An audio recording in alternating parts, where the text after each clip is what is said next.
Did Jesus really expect to return one day, or was that hope invented by his earliest followers? In this interview, I'm joined by Dr. Tucker Ferda, a New Testament scholar and author of Jesus and His Second Coming, Jewish Eschatology, and Christian Origins. We'll explore what Jesus meant by the coming of the Son of Man, whether he predicted the destruction of the temple, and how Jewish eschatological ideas shaped the earliest Christian beliefs. Along the way, we'll ask tough questions about prophecy and Jesus' mistaken expectations. I'm Jordan, and this is The Analytic Christian.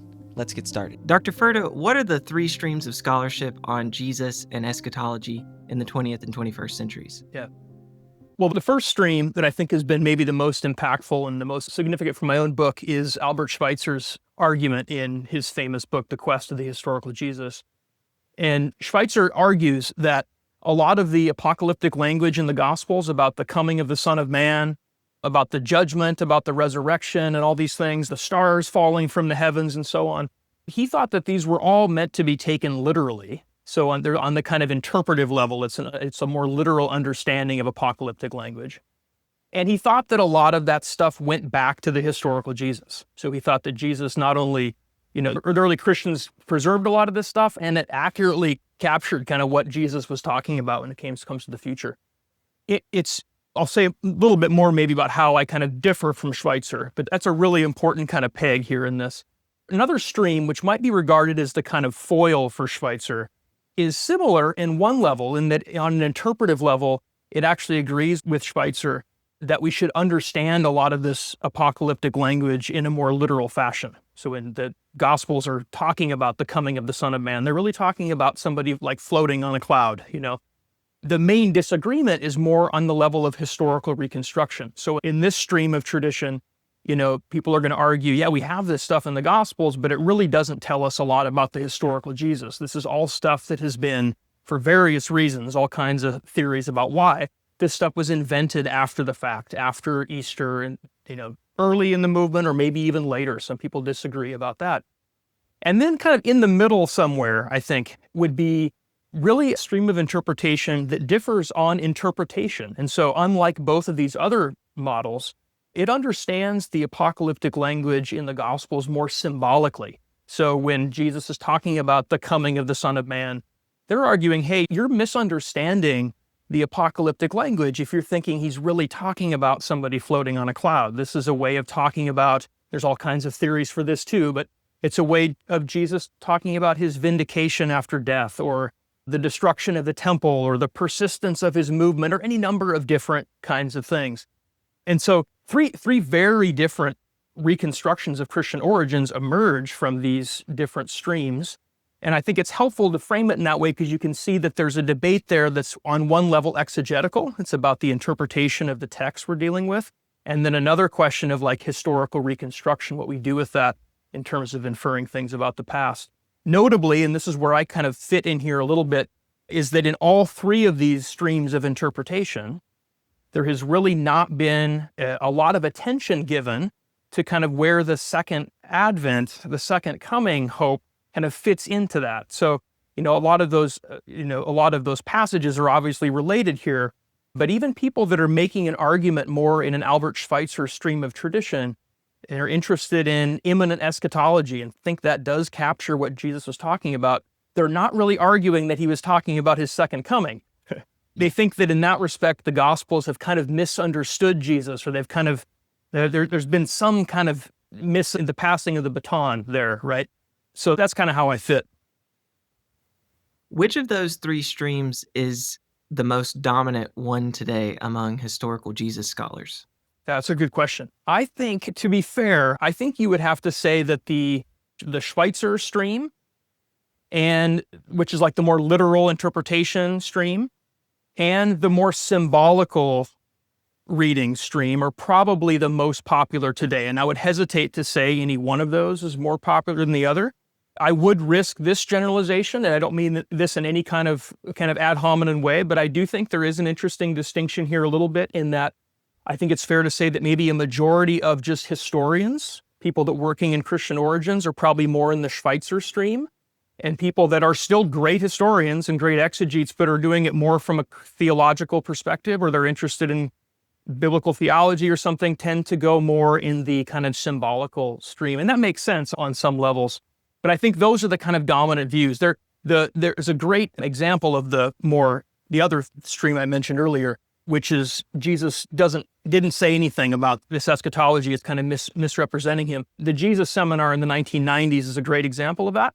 But I think it's fair to say that there are very few real strong defenders of the perspective of the seminar in current Jesus research. Okay, so you gave Schweitzer as kind of a representative of this particular stream, and the Jesus seminar as representative of the second. Would N.T. Wright be considered the main, maybe not the main one, but a good representative for that third stream? I think so. Yeah, for sure. I think in current scholarship, he's definitely the kind of champion of that view. There are some really interesting earlier antecedents to that. I think C.H. Dodd is another great New Testament scholar that is quite similar in some ways to N.T. Wright. I understand also N.T. Wright to have a kind of realized eschatology in the way that he's reading some of these things, and there's some interesting connections there to C.H. Dodd.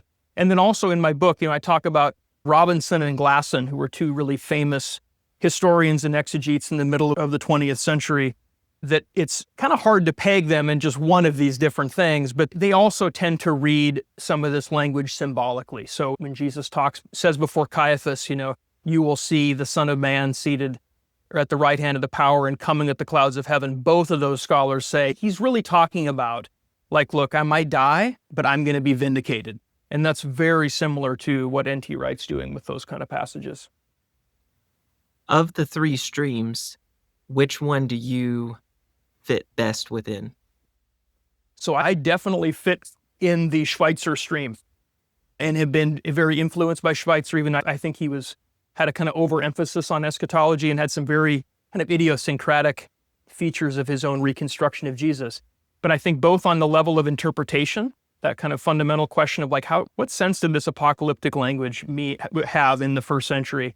And then also on the level of historical reconstruction, I think, a lot of this stuff does capture the kind of thing Jesus was talking about.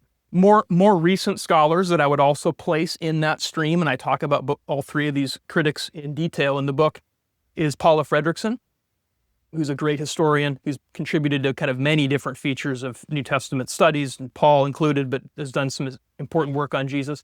Dale Allison, who was actually my own advisor, and then E.P. Sanders, who has passed away, but a really significant scholar in the mid-'80s who wrote a really important book on Jesus that still needs to be grappled with.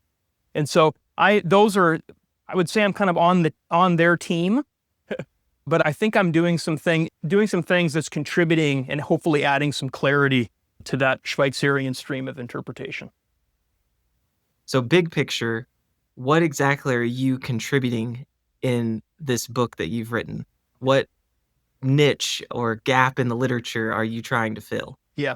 So one of the things I show early on in the book is just to, people oftentimes in talking about eschatology and Christian origins, they will link Allison and Sanders and Fredrickson together. This is the kind of view that's out there. And the first thing I show is just actually, if you read their own work carefully, you'll note that there's actually some pretty significant disagreements among them. So in other words, within the Schweitzerian stream, about what to do with some of these texts that have really important bearing on the question of the second coming. Okay, so one important way that I frame this is, Dale Allison and E.P. Sanders have written, and Dale still is writing about this, really important works on Jesus, but they never wrote like a life of Jesus. Very few people do that anymore, right? And so, like in the case of Allison, he's really doing a lot of detailed, focused case studies on particular things.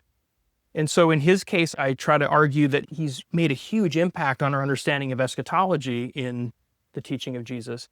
But he's also argued, say, that Jesus expected to die. He thinks that what happened in Jerusalem didn't really catch Jesus off guard, right? But it's not really clear in his own kind of model how those two things fit together, right? And the exact same thing is true for E.P. Sanders, who thinks that Jesus expected the kingdom to come imminently. And so, it's never quite clear what he means by imminently, but it's near. Mm-hmm. And he also thinks that, Sanders also thinks Jesus expected to die. And so part of what I'm trying to do here is offer some nuance and clarity in there's a kind of outstanding tension, I think, in the Schweitzerian stream about how the death of Jesus relates to his eschatological expectations. And here's a case where I just disagree with Paula Fredrickson, as brilliant as her own work is on this, where she thinks that Jesus did not expect to die, and that when he went to Jerusalem for the final Passover, he actually expected things to happen then. And so he was kind of surprised by what happened. I just disagree with that view. But there you can see there's a lot of room in there for kind of some further clarity about this. I mean, I think for all three of these scholars, this is important too. When they were writing their really important works on eschatology in Christian origins, it was really coming in a time of significant contestation in New Testament studies, where the Jesus seminar was still very popular and prominent. And so it was kind of this macro battle between an eschatological understanding of Jesus and a non-eschatological understanding of Jesus.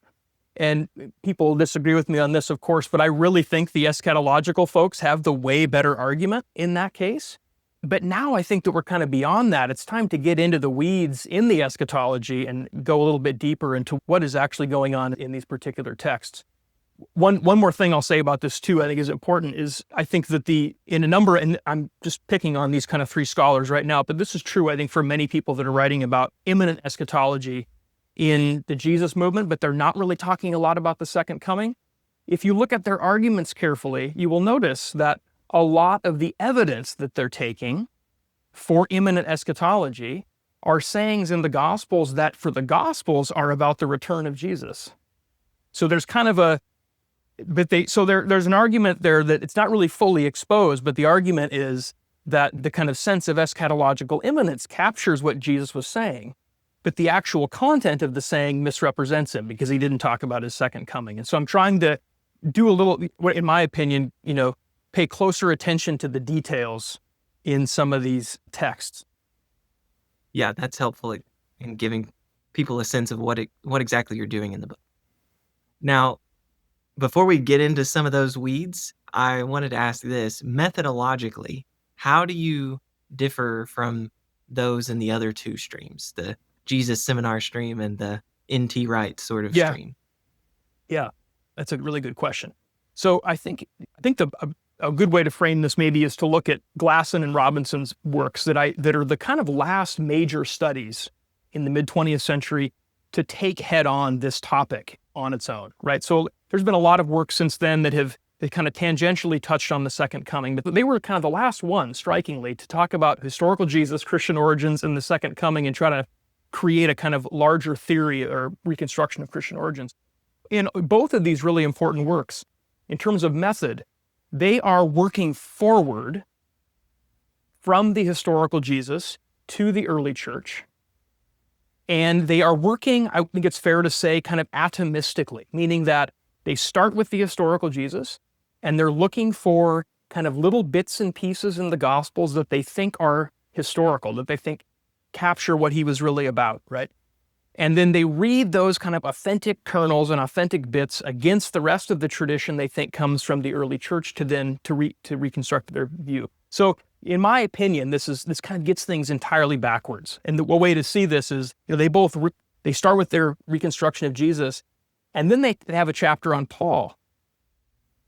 And they talk about 1 Thessalonians, which in my opinion is the first text we have from the Jesus movement. The earliest text we have before the Gospels is 1 Thessalonians, I think, right? So they're in this weird position where they've already reconstructed the historical Jesus before they even talk about the very first text that we have from this movement, right? Mm-hmm. So what I'm trying to do is, instead of work forward from the historical Jesus to the early church, I want to work backwards from the early church to inferences, hypotheses about this figure, kind of working backwards.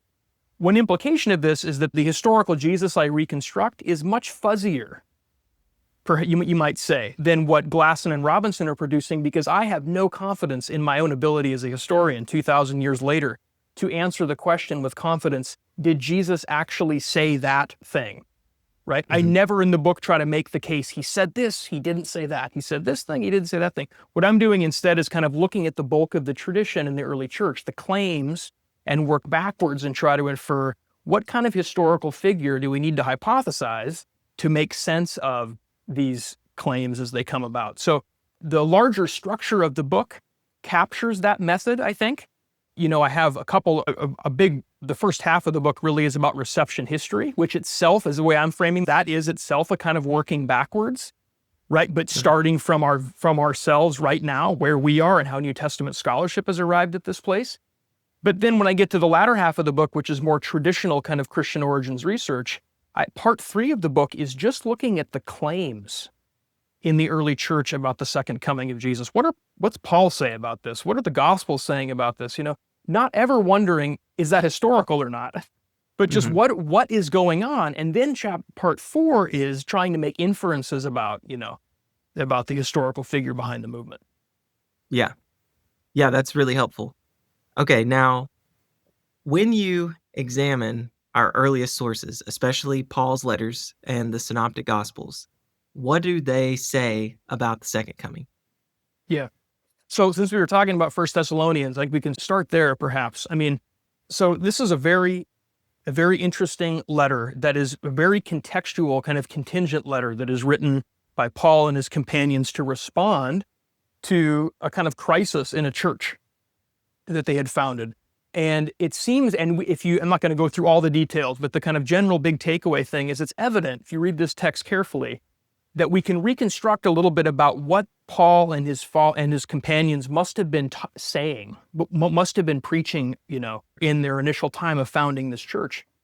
And it seems as though eschatology, and specifically this hope for the soon return of Jesus, was really important in that initial proclamation of Paul. So in the very opening of 1 Thessalonians, as he's kind of recounting his own history with this community, he says, remember, that you all, Gentiles, you turned away from idols to serve the living and true God and to wait for God's Son from heaven who rescues us from the wrath that is coming. So he's saying that to remind them of what he thinks they already know, right? So there's other clues in there too, that they're fully aware of this expectation. But then when we get towards the end of the letter, we realize that some of the people in this community are confused and perplexed because some people have died in the community. And there seems to be some kind of confusion or question about, how does that relate to this eschatological hope of the return of Jesus? Are these people going to miss out? Right? Now, I don't think there's enough evidence in 1 Thessalonians to say that Paul and others were saying, look, no one's going to die before this happens. I don't think that's the actual explicit claim. But whatever the proclamation was, it had such a sense of eschatological imminence and such an importance on the return of Jesus that you could have a situation where people are wondering, how does this fit together? How does the return of Jesus relate to the resurrection of the dead? And that's what Paul needs to explain at the end of 1 Thessalonians. And his argument is that, Jesus is going to return from heaven. And when he returns from heaven, the dead in Christ, those that you're nervous about, they're actually going to rise from the dead first. So in other words, it's really a comforting thing to say they're not going to miss out on this. They're going to rise first, and then all of us who are still alive are going to join them in the air. And if you read this carefully in Greek, you can notice that Paul uses actually emphatic pronouns in Greek, I think, to kind of create these kind of two groups, those who have died and then we who are living. And I think in that he includes himself and obviously some of the people who are receiving the letter.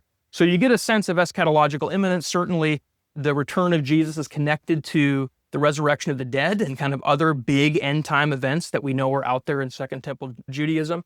And then the other thing that's really significant in this, in terms of Paul's claim about this, is that he says that he's reminding them of this or informing them about this by word of the Lord. There's been a lot of debate about what this phrase means in Greek, but I have a big section of the book where I talk about this, and I really think that Paul could be wrong in this, but I think that for Paul's understanding, the claim is that this is a tradition that he thinks goes back to Jesus. Okay, so and I think that's actually part of the way he's trying to comfort these people who are struggling, right? I don't think it's really a comforting thing to say, look, that's a great question. I've just thought about it a lot, and the Spirit just told me this is what's going to happen, right? No, he actually comforts them by saying, don't worry about this. We actually have it on good authority. The Lord himself actually talked about this, right? Mm-hmm. So the eschatology, the imminence, the wrapping up, it's connected to the resurrection of the dead and other things. And for Paul, I think it's Jesus' tradition. This is something he's received from those that were in the movement before him. And there's a lot of really interesting potential parallels to synoptic tradition about the return of Jesus. Nothing that's exact, for sure, but some interesting parallels and themes that can be found there. Okay, so that's one of Paul's letters. I also mentioned the Synoptic Gospels, but do you want to say anything else about a text in one of Paul's letters before we look at the That's good. Synoptics? So I would just say one more thing about Paul, which is that I'm very interested in Paul's theology of eschatology and the parousia. But as a historian in this book, I'm more interested in what we can learn about the larger Jesus movement from Paul's letters. And the key thing that I think is so striking is that Paul is a very controversial figure. A lot of the positions that we think are Paul's most definitive things, right, about Gentile inclusion perhaps and what it means for law observance and so on, right? These were inner Christian food fights about these different things, right? Paul had to make arguments. He had to revisit scripture. He had to, and it's fascinating to me that the second coming idea, or the parousia hope, or the fact that Jesus is going to show up again at the end, is never something that Paul feels the need to argue about. It's never something he has to make a case for, or he has to defend or something. Actually, in fact, it's quite the opposite, that he can allude to it with just simple phrases, which I think assumes that the audience he's writing to, they kind of know about this, know more than is just communicated in this letter, and they're kind of signaling this, right, this larger conversation that is not actually in the text, right? That's part of this oral proclamation and the formation in these communities. So I think that's really significant in terms of telling us something about the nature of the early Jesus movement, where you have all kinds of diversity, all kinds of disagreement, but there seems to be some kind of widespread agreement, or I would hesitate to use the term consensus, but there's a lot of agreement about, right? Jesus is going to show up again at the end. Okay, so let's shift to the Synoptics. What do the Synoptic Gospels, and I guess maybe before I say that, is there a reason to exclude John when you look at passages like this? So I guess it's a two-part question. Yeah, it's good. Why exclude John? And then the second thing is, what do the Synoptics say about the second coming? Yeah, it's a great question. So let me say, I'm going to say something about John, then I'll come back to John again. But I'll say, the initial thing I'll say is that there's some great work being done on this by New Testament scholars, trying to recapture the fourth gospel as a useful source for reconstructing the historical Jesus. I'm a little more old school on this particular question, and I have never been fully convinced by some of these newer arguments to try and do this. So I do use John. I'll come back to John. I think John's important for this, but I see John more in the trajectory of some of these later Gnosticizing gospels that are a little more free with Jesus tradition, right? But in terms of the Synoptics themselves, I mean, this is actually, if I could say one more thing about method, because this is related to kind of how I approach these. So some of the folks in that eschatological stream of tradition that have made really important contributions to that question, when they're writing about the historical Jesus, they have not done so in an atomistic kind of way, meaning they're trying to piece together using the authenticity criteria. Jesus said this, he didn't say this. What they're doing instead is looking for themes, repeated themes, recurring motifs, right? And saying, hey, there's a lot of material here. This has to come from somewhere, okay? I think that's oftentimes a very good argument. That's an argument that has shaped my own method in some ways. But I do have a little bit of a problem with it, though, in the case of this particular topic, which is that simply going through the Gospels and gathering motifs, kind of irrespective of the individual sources in which these come from, and irrespective of how those motifs function in that literary text itself, I think that makes it possible for people writing about Christian origins to never grapple so as seriously as they should with the second coming. They're not doing that because they're kind of picking and choosing all this eschatological stuff. And what they miss in doing that is, hey, in all these sources, all these motifs are about the second coming, right? So what I'm trying to do is, looking at the Synoptic Gospels and John, is I am trying to, let's kind of just pause for a second. Like, what is eschatology in the Gospel of Mark? How does the return of Jesus, some people even dispute that's part of Mark, but I argue that it is, how does that fit in Mark's kind of symbolic world?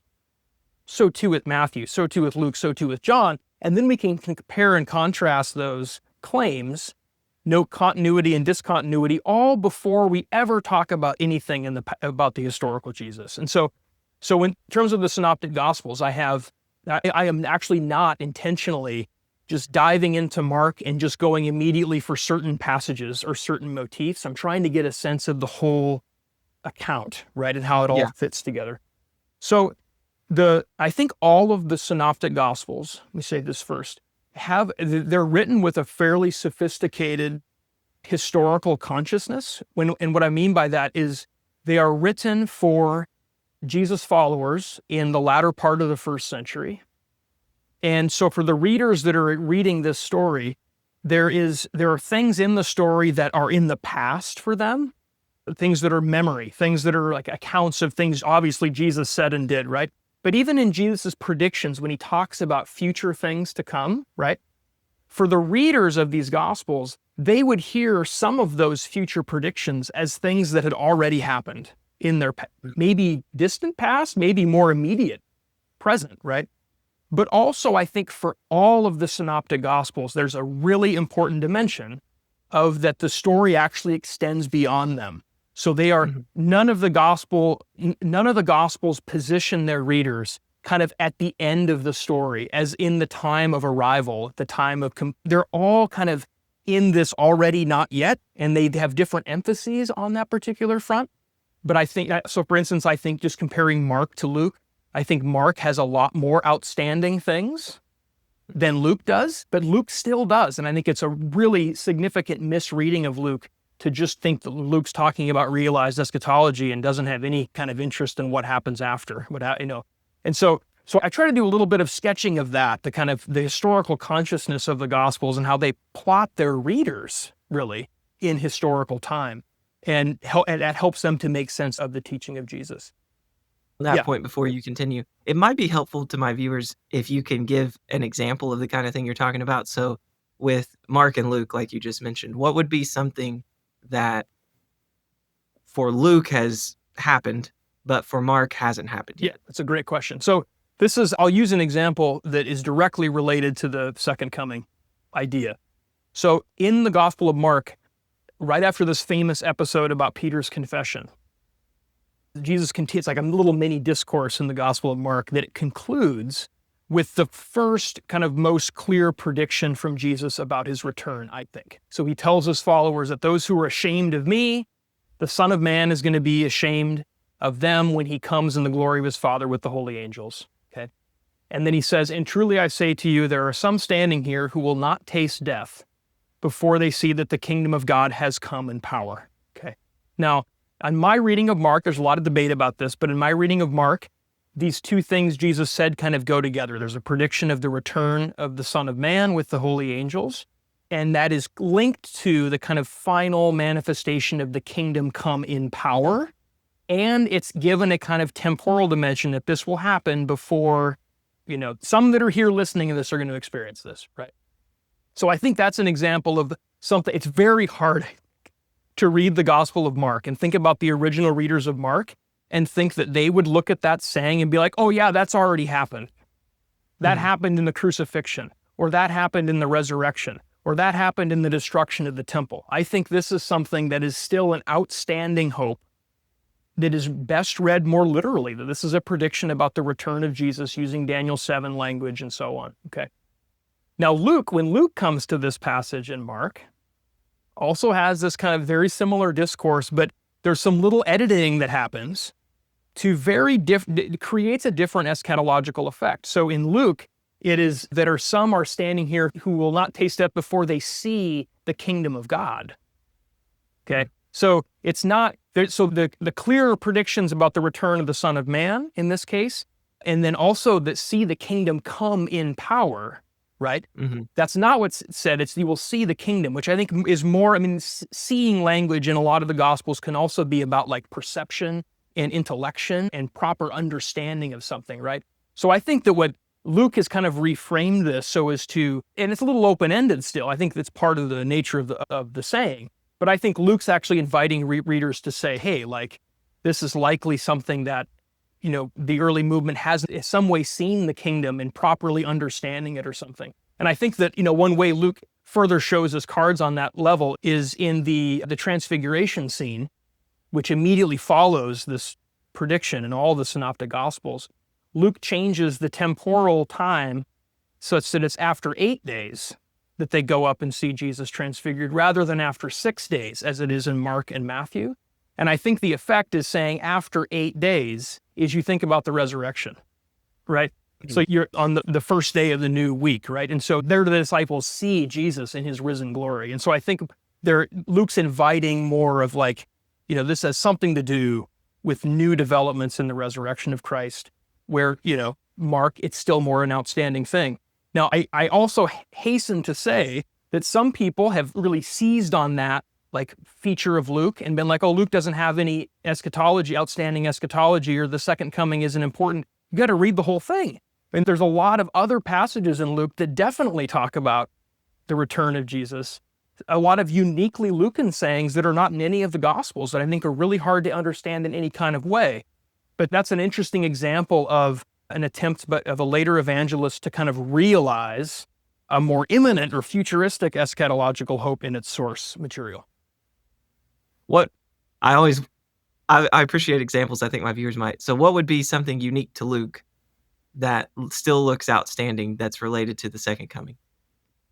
I'll say first, there are, aside from Mark, there's a lot of parables of Jesus that are actually shared with Matthew that I think are best understood for the evangelist. The claim of these parables as they're framing them and presenting to the readers is these are Jesus talking about kind of, he's going to go away for a while, his followers need to be faithful, and then there's going to be some kind of reckoning at the end. I think it's the most straightforward way to read a lot of these parables. So I wanted to highlight that. So that's kind of unique from Mark, but there's a lot of double tradition material here that's also relevant. But then there's one saying in Luke, where Jesus says, but when the Son of Man comes, will he find faith on earth? Right? This follows some teaching material that has some parallels in the other Gospels, but this particular saying is unique to Luke. And I think it's really hard to understand that on any other level, right, than to think this is about some kind of return that would be in the future still for the readers of Luke. Okay, so now let's turn to John.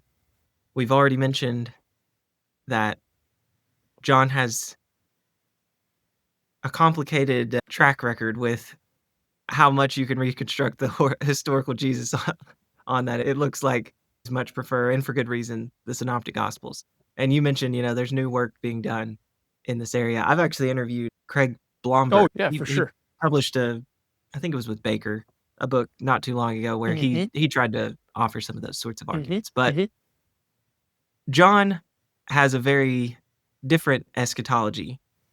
But you still think that John does reflect an expectation of Jesus' return. Why do you think that? Yeah, for sure. So and I try to be clear in this chapter of the book as well, that I do think you would really misunderstand or mischaracterize the Gospel of John if you thought that one of its main objectives was to encourage its readers to long for the return of Jesus is a really significant thing, right? I think the emphasis is even more so in the trajectory of what Luke is doing. In the example I just gave, like John is kind of furthering that in other ways, right? So I think the real theological weight of the narrative is helping people to appreciate what has already happened in the incarnation of the Word and all these different things, the revelation and so on.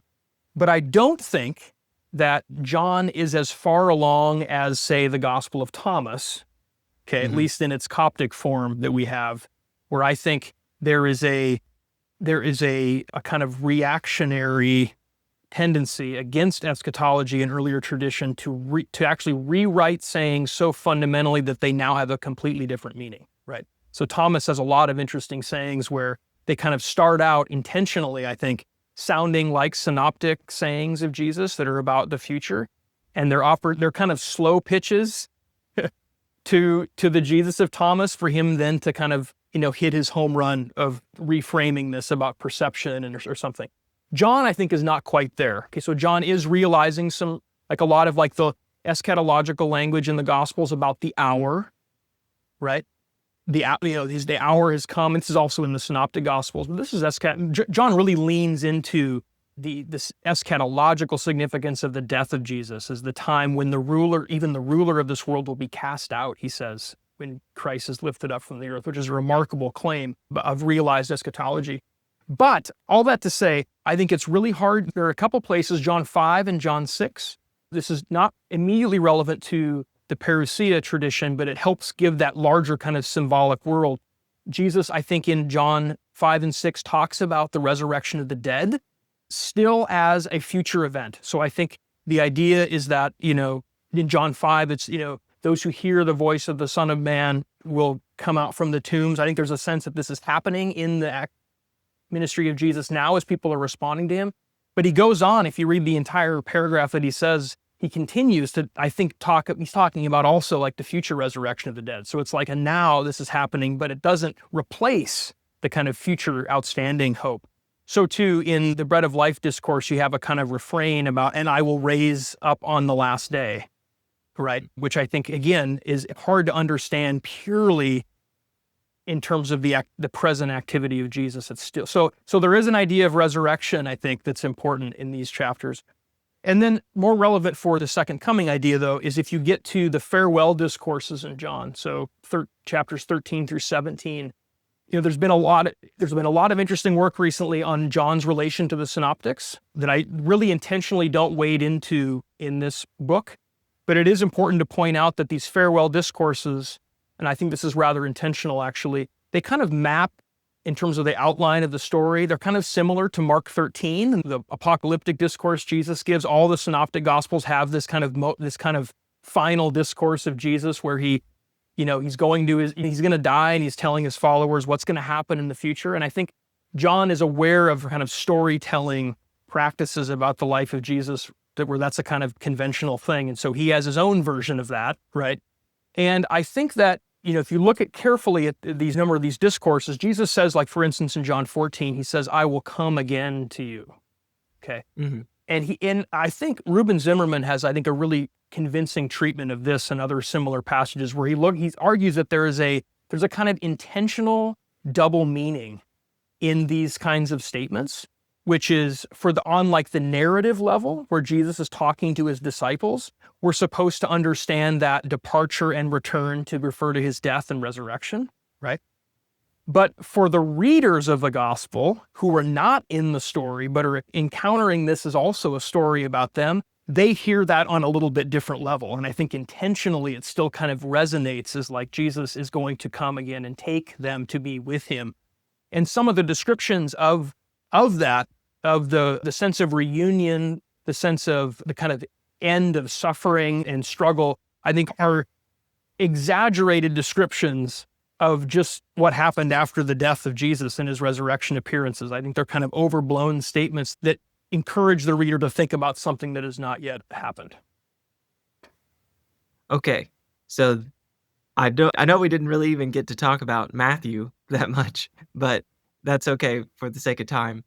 We've seen what Paul's letters, at least some of what Paul's letters say about the second coming and what some of the Gospels say, including John, about the second coming. Now we want to shift to what was in the book, that final section on answering this question. What kind of historical Jesus do we need to posit to account for this evidence? Yeah, good.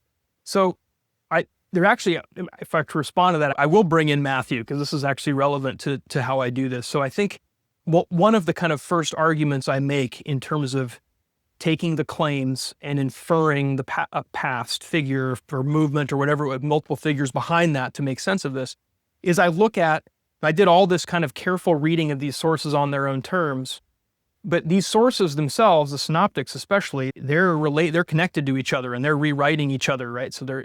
And one of the things I try to argue is that there is clear evidence of change in the tradition, meaning, back to the example of Luke, right? Luke is changing. I think Luke is changing Mark. And I think these changes are not always just due to Luke's knowledge of other tradition, but some of these are redactional changes, right? For theological reasons. Sometimes it might be due to awareness of other tradition, but there's clear change, right?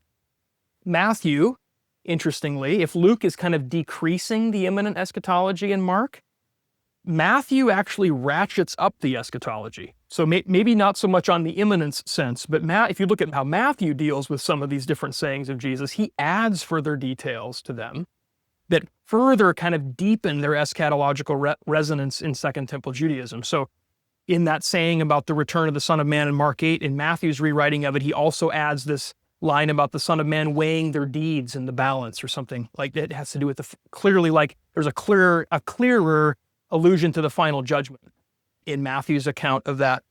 In the Apocalyptic Discourse, where it talks about the return of the Son of Man, they will see the Son of Man coming with the clouds of heaven, and he will send out his angels, and they will gather the elect from the four winds and so on. Matthew adds details like a trumpet, and he adds the tribes of the earth or the land will wail and mourn, okay? And he adds this language about they will see the sign of the Son of Man. Okay, so there's clear tinkering happening in the transmission of the tradition. But the key thing I want to highlight, though, is that the changes are a change in kind, right? So Matthew, in adding these kind of eschatological details, he's not creating a whole new form from Mark. In other words, we don't go from a non-eschatological Jesus in Mark to suddenly an eschatological Jesus. It's a change in kind, right? And in Luke, Luke maintains the eschatology in many other sayings, but if the change there is actually kind of softening of it, it's in many ways is a reaction to, which only presupposes that was earlier, right? And I can see the same thing in John. You see the same thing in other gospels that did not make it into the New Testament. So in terms of my initial step to kind of make inferences about the past, I noticed that hey, in this little window of evidence we have where we can actually look at the transmission of the tradition, we see change, but we don't see a fundamental change in kind, right? And for me, that is significant because I think if we continue to hypothesize what the transmission was like before that, I doubt that we get to an earlier stage where we get a non-eschatological something that suddenly is changed into something completely different. I have no reason to think that what Matthew is doing to Mark is similar to what Mark was doing with whatever sources Mark had, right? And so that makes me skeptical as a historian that I could ever answer the question, did Jesus say that? I'm not ever trying to do that. But could I rewind the clock such that I could say, hey, the general form likely captures something that was there at the beginning? And that's something that I'm trying to do with that. Okay, so I appreciate that example from Matthew, ramping it up, whereas Luke kind of dials it down, but you're not getting a non-eschatological Jesus from those sorts of things. It's something more like a change in degree. How eschatological is he? Exactly. But That's well it's said. across the board. He's got this eschatological hope that's closely tied with his return. Now, okay, that seems like what we can say about the historical Jesus. We need to posit a historical Jesus that does believe in the return. I was going to say the return of the Son of Man. I always hesitate there because it seems like a minority. I'm sorry to bring this up, but you can comment on it or not. It seems like an extremely minority view, but I think Bart Ehrman says this, and others did before him, that Jesus thought the Son of Man was somebody. Yeah. So I would love to talk. I was going to say Jesus believed that he would return, but I thought I should probably say Jesus believed that the Son of Man would return. That might be more. Yeah, that's good. So Bart Ehrman does argue that, and there are a number of other excellent historians, living and dead, who have made this argument. That was also Rudolf Bultmann's argument, right? So he kind of comes from Johannes Weiss, who was kind of even early, kind of beat Albert Schweitzer to the punch in terms of eschatology, was Rudolf Bultmann's teacher. And Bultmann was himself very much in this Schweitzerian, Weiss stream of interpretation. But that's the way he made sense of this, is to say, yeah, this stuff goes back to Jesus, but he wasn't talking about himself, right? He was talking about somebody else.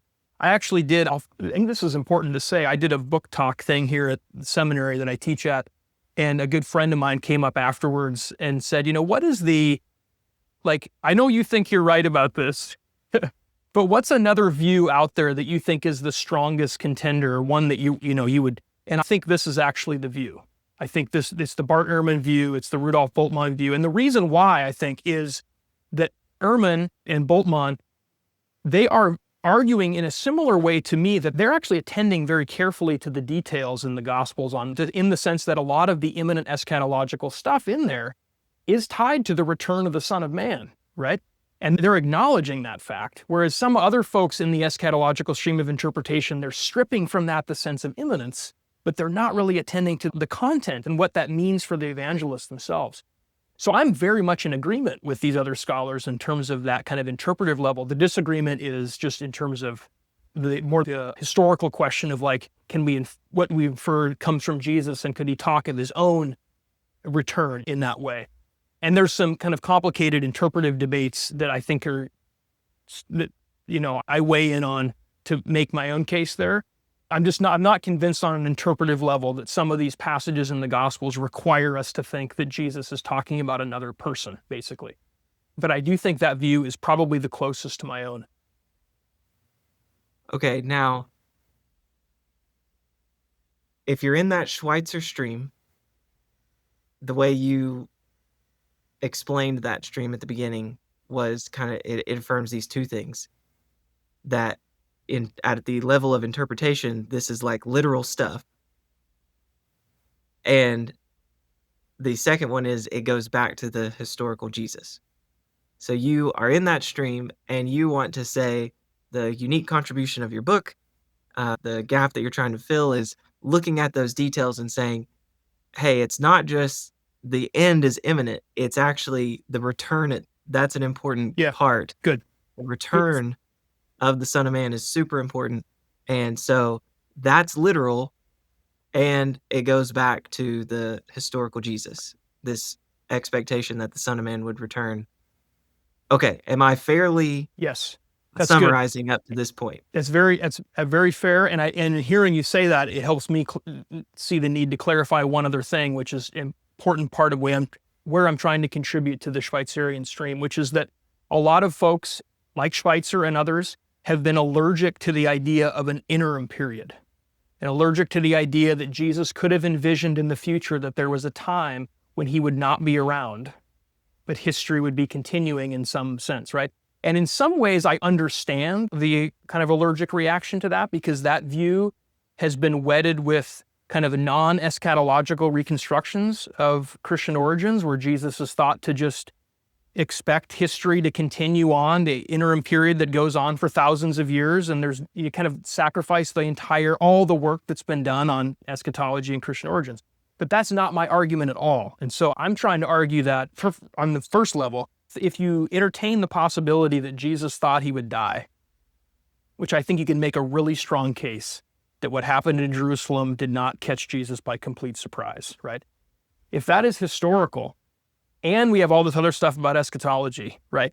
We have kind of necessarily an interim period that's been created, which is that Jesus dies and history continues for some time, right, where he is not a part of it. I don't think there's anything in the tradition that gives us a sense that Jesus thought if he was to die, history would end, right?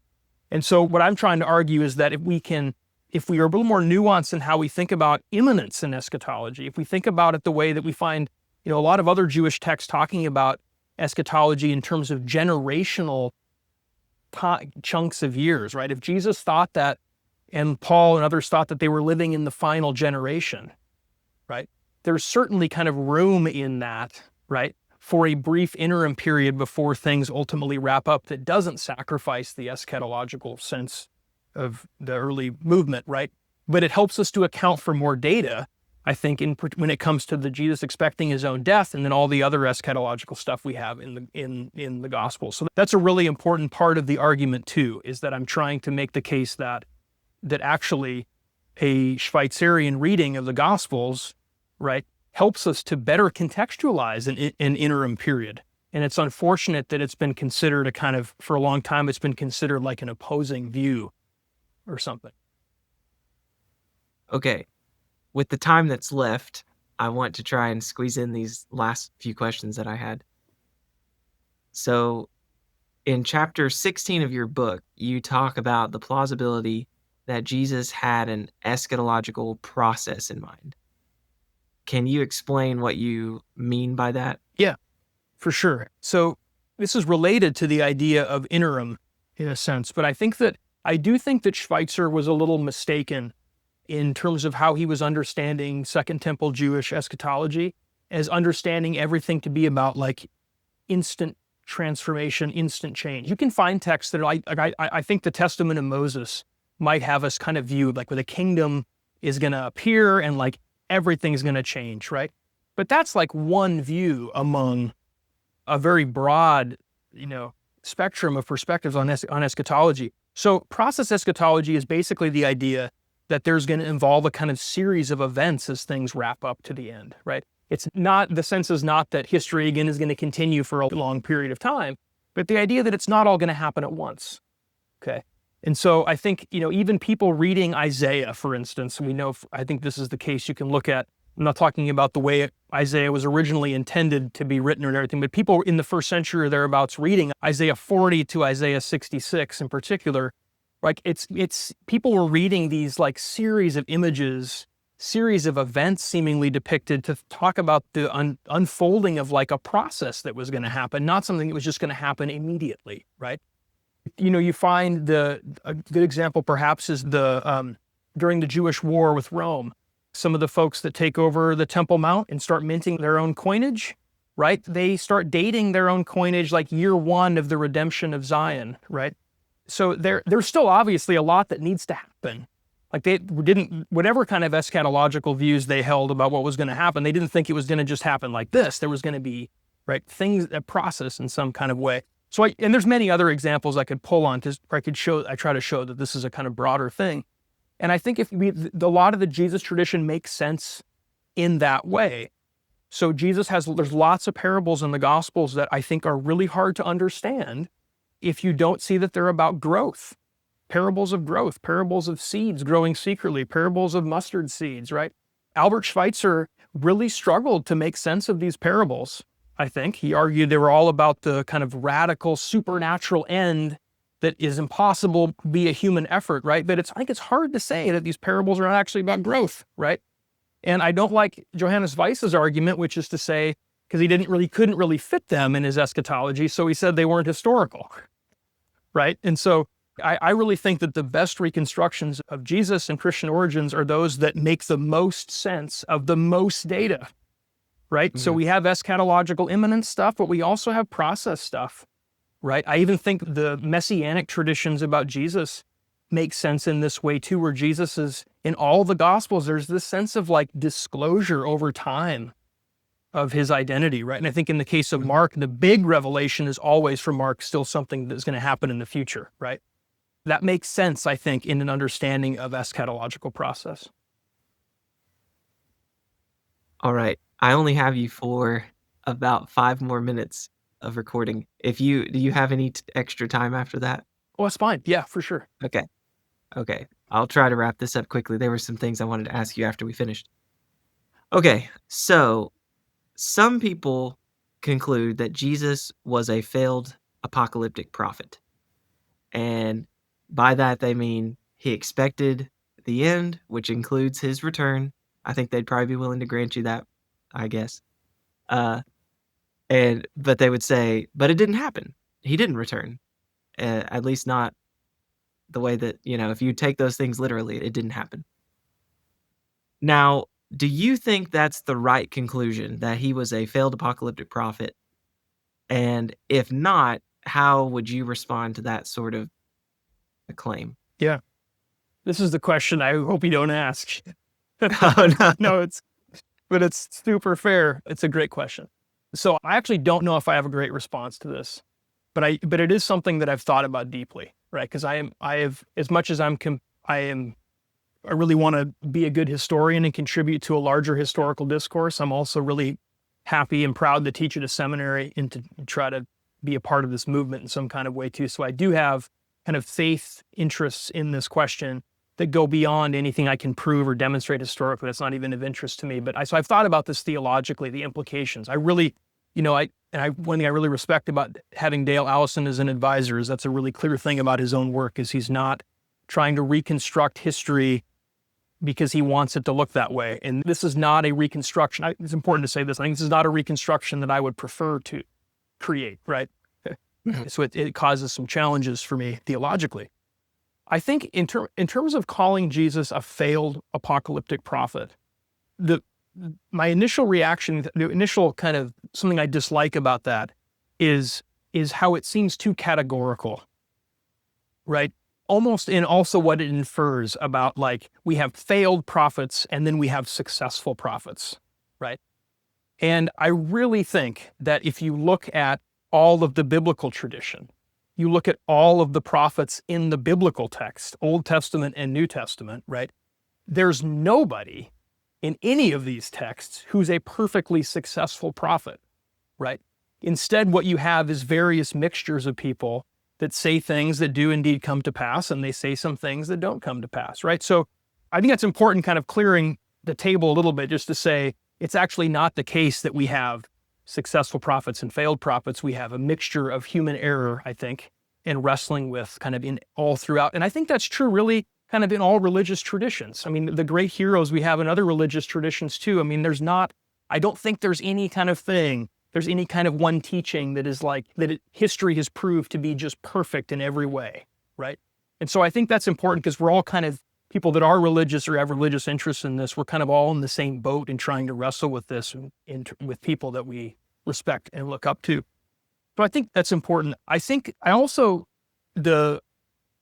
reaction to Jesus as a failed prophet, I don't like also the sense that it could give the impression that all he was doing is running around talking about the end of the world, right? Now there are reconstructions of Jesus that's basically the Jesus that is there, right? He's just running around talking about the final judgment's going to happen tomorrow and the kingdom is going to come tomorrow, right? I personally find that a very narrow reading of the Gospels, and that is actually one legacy of Albert Schweitzer that I think is unfortunate. Is I think if there is a thing that he has kind of done, is his thoroughgoing eschatology, his attempt to kind of take everything in the Gospels and feed it into eschatological imminence, I think just doesn't do justice to the diversity of the tradition, the ethical teachings of Jesus, some of the parables that are simply not just, kind of fodder for eschatological imminence, right?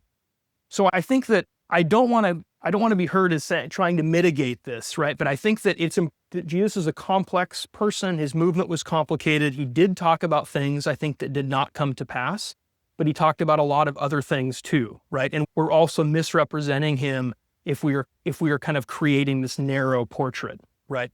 And I think, for me, theologically, I don't make this move at all in the book, but I think that the process eschatology is important in this a little bit, in the sense that, and some people would look at this fairly and say, hey, this is mistaken too, but at least the claim from the Jesus movement is not just that things are going to happen in the future, but it's the things are happening now, right? There's some kind of claim that the kingdom actually is manifest and demonstratable in some way in the activity of Jesus, in the followers that he's gathering, and so on. So it's not a kind of all or nothing thing, in the way that he's framing his ministry and his activity. I also, if I could just say one more thing too, very theological, if I could. Sure. This again goes kind of well beyond anything that I do in the book. But I think for me personally, on a theological level, I try to lean into features of the tradition that I think have highlighted like the nature of the incarnation and what that means for Jesus to be fully human. And I remember I read one time, Raymond Brown, one of my favorite New Testament scholars, has a very interesting article on the title like, How Much Did Jesus Know? Or something like that, right? And in this article, he quotes from Cyril of Alexandria, who's one of the kind of heroes, right, of classic Orthodox Chalcedonian Christology, who talks about how, Jesus, in assuming human nature, he did not reject even our ignorance, right, in assuming human nature. Now, I don't think Cyril would like my book, and I don't think he would agree with, this would go too far, I think. That's not the context from which that statement is pulled, but I think there are some resources in the tradition for us to make sense of that. And I personally think, part of being wrong about things, having some kind of ignorance of the future, is very important to just being human in the world. And so it could be an argument from convenience. I admit that, right? But I do think that there's something there that Christians need to grapple with. Thank you so much, Dr. Ferda, for taking the time to discuss the book with me. I found it really helpful. Thank you. Now you have a clearer view of what Jesus expected about the future and where those expectations fit within early Jewish thought. You may still be wrestling with the question of whether Jesus was wrong when he said that he would return within the lifetime of his disciples. I tackle that question head on in my interview with Dr. Christopher Hayes and Dr. Casey Strine. They make a bold claim. Jesus' prophecies were conditional, not mistaken. If you want to explore that view and see how it could potentially change the conversation, click here to watch it now.